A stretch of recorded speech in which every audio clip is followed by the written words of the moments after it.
नमस्कार, good morning, सुप्रभात। आज का दिन सोमवार। बाबा सोमेश्वर नाथ की कृपा आप सबों पर सदैव बनी रहे। सोमवार का मतलब चंद्रमा से है। चंद्रमा का रंग नीला है। आज नवरात्रा का तीसरा दिन, माँ चंद्रघंटा का दिन, माता दुर्गा का तीसरा रूप माँ चंद्रघंटा।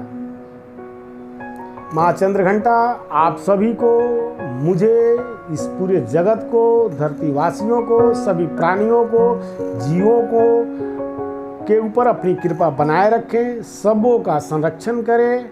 इस महामारी के बेला में कोरोना रूपी राक्षस का जड़ से खात्मा करें, ये मैं प्रार्थना करता हूँ माँ चंद्रघंटा से। हम सबों को सद्बुद्धि दे, समृद्धि दे, सुख दे, शांति दे। दोस्तों, वैसे तो कहा जाता है माता के मस्तक पर घंटे के आकार का अर्धचंद्र है। मतलब जो घंटी होता है उस घंटे के आकार का आधा चंद्रमा है, जिसकी वजह से उन्हें माँ चंद्रघंटा कहा जाता है।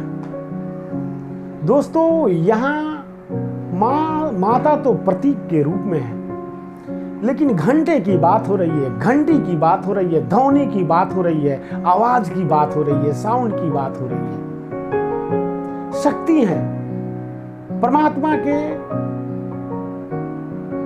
स्त्री रूप के प्रतीक हैं माँ दुर्गा, माँ शैलवी पुत्री, माँ ब्रह्मचारिणी, तीसरी माता चंद्रघंटा। जो सुर, जो घंटी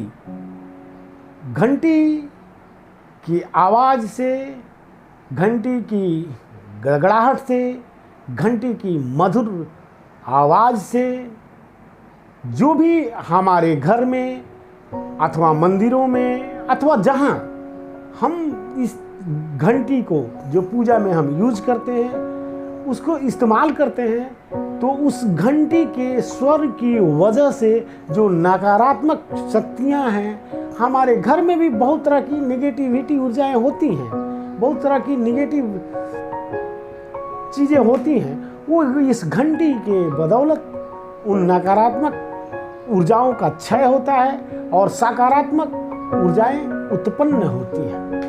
तो दोस्तों, ये सोचने की बात है, समझने की बात है। देखिए, मैं एक छोटी सी बात बता रहा हूं। मैं जो समझता हूं, शिव शक्ति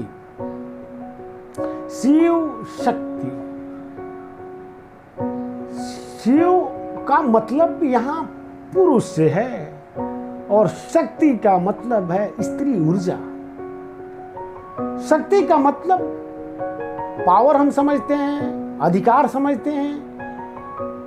सिर्फ पावर और अधिकार कहने से ही नहीं हो जाता। शक्ति का सही मायने में पूछे तो शक्ति का मतलब है ऊर्जा।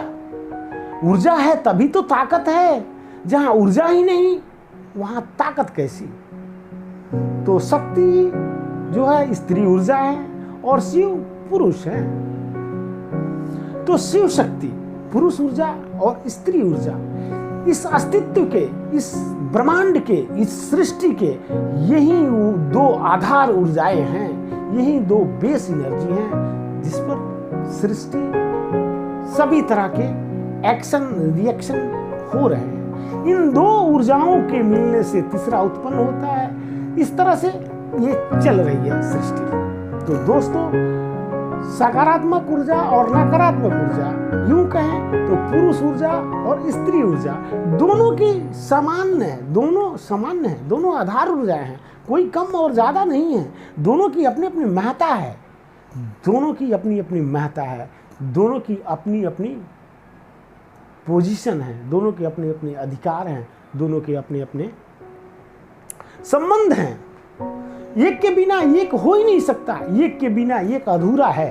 तो यह दो तरह की ऊर्जा, एक पुरुष ऊर्जा और एक स्त्री ऊर्जा।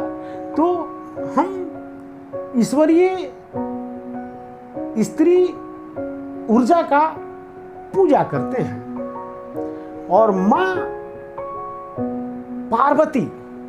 माता पार्वती जो स्त्री ऊर्जा के स्रोत हैं, भंडार हैं, जहां से स्त्री ऊर्जा निकलती हैं, और भगवान शंकर, भगवान शिव पुरुष ऊर्जा के स्रोत हैं। तो ये दो ऊर्जाएं, स्त्री ऊर्जा और पुरुष ऊर्जा और स्त्री ऊर्जा।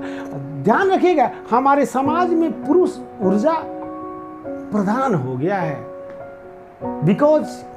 क्योंकि आर्थिक युग है, हम भरण पोषण में हम इतने रम गए हैं, हम अपने आप को नश्वर तो जानते हैं लेकिन समझते नहीं, और इस तरह से हम अपना आधिपत्य, पुरुषों की संख्या बढ़ती जा रही है, क्योंकि हम स्त्रियों के साथ जिस तरह के तरीके से हमें पेश आना चाहिए, जिस तरह से हमें सम्मान देना चाहिए, जिस तरह से हमें इज्जत देनी चाहिए, जिस तरह से हमें उनकी पूजा करनी चाहिए, क्योंकि सच पूछिए तो स्त्री ही है जो सृष्टि की जननी है, जो जननी है, माता है।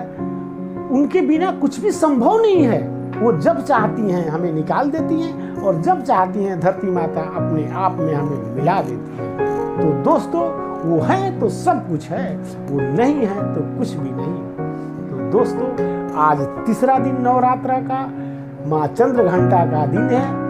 इनकी 10 भुजाएं हैं, सभी भुजाएं अस्त्रों से, कमल के फूलों से, गदा से सुशोभित है।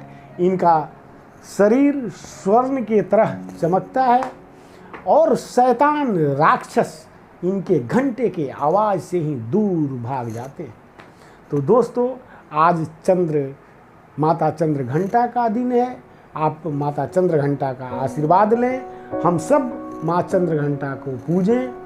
नवरात्रा का तीसरा दिन हम सभी के लिए जीवन में, परिवार में, साथी, रिश्तेदारों, सभी लोगों में खुशहाली का माहौल पैदा हो, सब लोग स्वस्थ रहें, कोरोना रूपी राक्षस का माता के आगमन से समूल नाश हो, यही हमारी प्रार्थना है। आज दिया जाए मुझे इजाज़त, फिर कल चौथे दिन आपके समक्ष हाजिर होऊंगा माता के चर्चा के साथ। धन्यवाद।